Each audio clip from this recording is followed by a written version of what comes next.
Today we're going to make the bucket stool 2.0.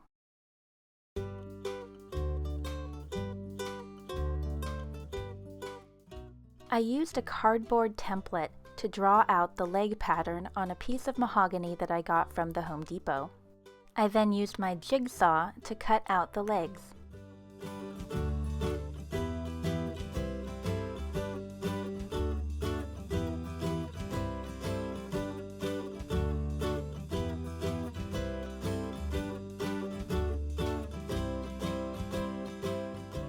When I got to the top of the pair of legs, there wasn't quite enough room for me to maneuver the saw blade around, so I drilled holes with my cordless drill and then cut through there.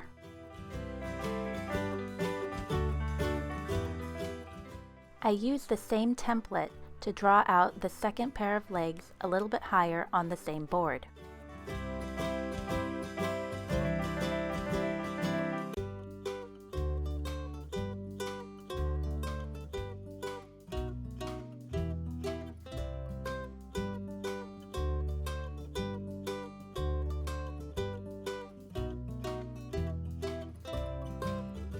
I wanted the two sets of legs to fit together, so I cut a 1-inch notch out of the top of one of the pieces and the bottom of the other. To make sure that the two sets of legs fit together really snugly, I cut just a little bit on the inside of the lines and then hand sanded until they fit.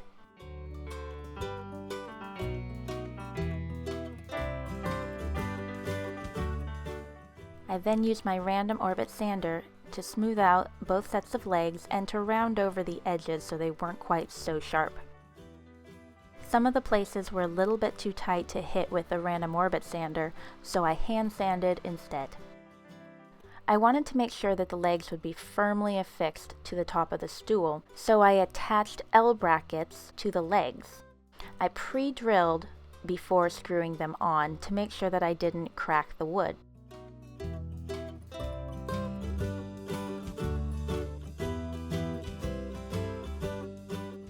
I used a little bit of wood glue to attach the two sets of legs, and then I used nuts and bolts to attach the L brackets to hold everything together.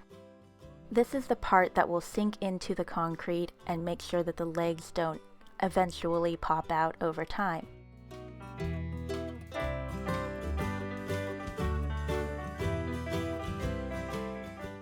I mixed my concrete in a large bucket, adding a few scoopfuls at a time, a little bit of water, and stirring until I made sure that there were no dry clumps left in the bucket.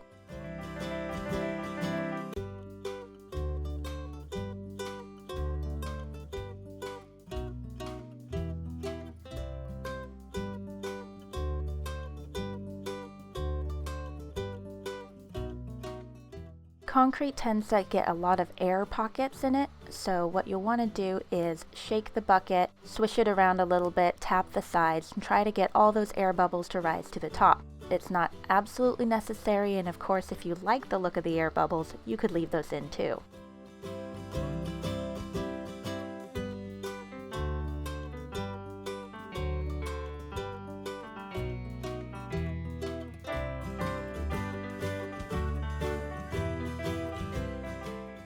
To remove the stool from the bucket, I stretched the sides a little bit so that the bucket would pull away from the concrete and the stool could be removed easily.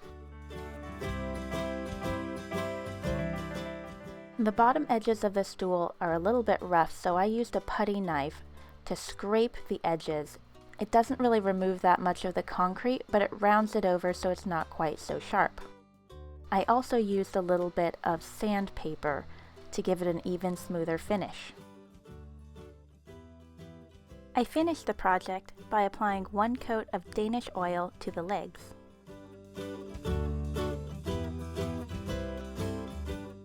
For more information, check out our website. And if you want to see what we're up to next, or maybe you want to make a suggestion, follow us on Instagram. Don't forget to subscribe to this channel and click the link to see other Dwell Made videos as well as some videos of my own.